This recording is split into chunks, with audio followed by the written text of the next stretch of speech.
Je suis née le 18 janvier 1993.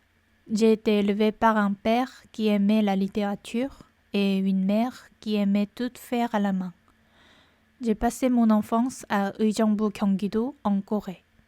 Quand j'étais à l'école primaire, un incendie s'est déclaré dans l'usine que dirige mon père et les choses sont devenues difficiles pour ma famille. À cette époque, ma mère a commencé à travailler comme enseignante à la maison et était chef de famille.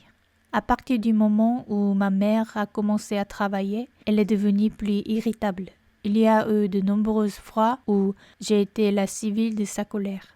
À ce moment-là, une colère indescriptible envers ma mère s'est accumulée dans mon cœur. Peut-être parce que ma mère était fatiguée de la vie. Elle pleurait souvent devant moi sans raison. Il lui est arrivé de pleurer soudainement en regardant la télévision ou en marchant dans la rue. À ce moment-là, j'avais pitié de ma mère en pleurs. Je ressemble probablement à l'ombre sombre de ma mère, vulnérable. Même si j'avais un frère aîné qui avait un an de plus que moi, nous n'avons pas beaucoup d'interactions émotionnelles. Mon frère aîné était plus proche de mon cousin qui avait le même âge que lui. J'ai donc grandi en ressentant beaucoup d'aliénation. Je suis entrée à l'école primaire sans pouvoir apprendre le coréen.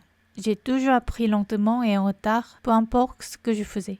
Je me sentais toujours gênée parce que je ne comprends pas bien en classe. Alors que je venais tout juste de terminer mes études primaires, j'ai été confrontée à la violence scolaire au cours de ma première année de collège. Ma longue maladie mentale a commencé. Heureusement ou malheureusement, mes sentiments dépressifs m'ont conduit vers le monde de la création. À cette époque, je pense que j'avais besoin d'un moyen d'exprimer mes sentiments déprimés. Depuis le collège, je pensais souvent « je suis une personne qui doit créer quelque chose ». Personne ne m'a encouragée à créer. J'étais juste un peu obsédée par une pensée « je dois faire ma propre œuvre d'art ». Je n'ai partagé mes sentiments avec personne car j'avais honte d'en parler à qui que ce soit. Après avoir obtenu mon diplôme d'études secondaires, je suis entrée au lycée à Séoul. Cependant, lorsque je suis entrée au lycée, j'ai eu du mal à m'adapter et j'ai voulu aller dans une école alternative. Je pensais que vivre une vie scolaire routinière n'avait aucun sens. Mes parents étaient contre l'idée que j'aille dans une école alternative. À partir de ce moment-là, mes relations avec mes parents se sont rapidement détériorées. Mes parents ont eu des moments difficiles car je refusais souvent d'aller à l'école. J'ai été sanctionnée environ 3 fois en raison d'une assiduité insuffisante. Pourtant, j'ai réussi à obtenir mon diplôme d'études secondaires parce que j'avais de bons amis autour de moi. Les tendances dépressives de mon adolescence se sont poursuivies jusqu'à la vingtaine. Ma relation avec mes parents n'était pas très bonne parce que je continuais à les détester. Malgré mon attitude immature, mes parents m'ont toujours aimé.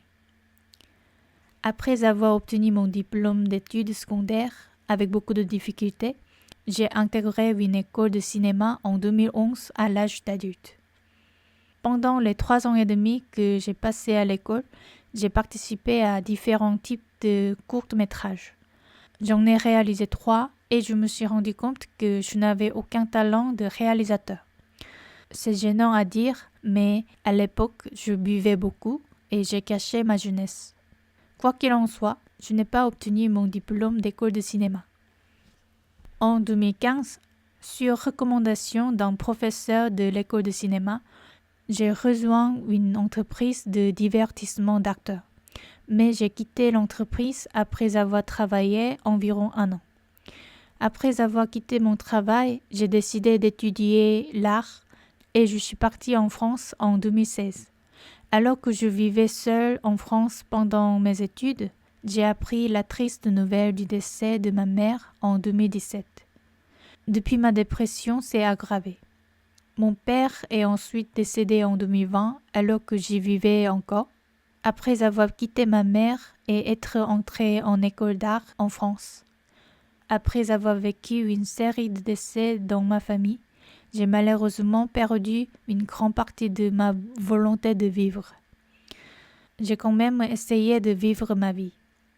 Je me suis accrochée à la vie en pensant que je devais vivre parce que je respirais. J'ai obtenu mon diplôme d'art en 2021. Après avoir terminé mes études, j'étais assez déprimée. Je n'étais pas content du tout. Ce que je réalisais en fréquentant l'école d'art, c'était que l'art était un outil pour moi pour exprimer ma dépression et soulager mes émotions. Ce n'est qu'après avoir obtenu mon diplôme que j'ai réalisé que la dépression avait affecté toute ma vie. J'ai commencé à penser que tout ce que j'avais vécu jusqu'à présent était faux. J'ai même perdu tout intérêt pour la création. Au fil du temps, la dépression m'a rongée. Vers l'âge de 30 ans, en 2022, j'ai essayé de mettre fin à mes jours parce que je pensais que la mort était la seule solution pour mettre fin à la douleur, mais j'ai échoué, tout en étant désespérée. J'ai ensuite été admise dans un hôpital psychiatrique de Saint-Étienne, en France, et été soignée pendant 6 mois. En 2023, après une longue période de guérison dans un hôpital français, je suis retournée en Corée. Ma dépression s'est améliorée, mais j'ai eu des difficultés à vivre après mon retour en Corée. Actuellement, je donne des conférences sur le thème de l'exploration de soi. C'est la fin de ma vie dont je me souviens. Quel genre de vie me réservera le futur?